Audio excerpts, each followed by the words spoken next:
C. Joseph Vijay எனும் நான்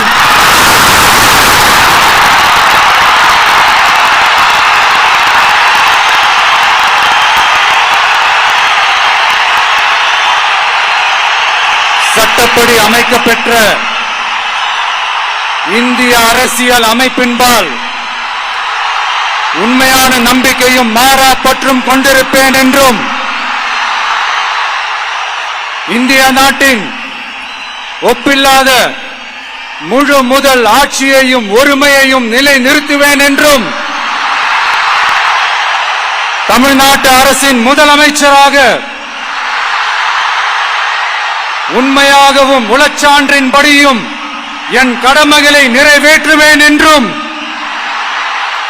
அரசியல் அமைப்பிற்கும் சட்டத்திற்கும் இணங்க அச்சமும் ஒருதலை சார்பும் இன்றி விருப்பு வெறுப்பை விலக்கி பலதரப்பட்ட மக்கள் அனைவருக்கும் நேர்மையானதை செய்வேன் என்றும் ஆண்டவன் மீது ஆணையிட்டு உறுதிமொழிகிறேன்.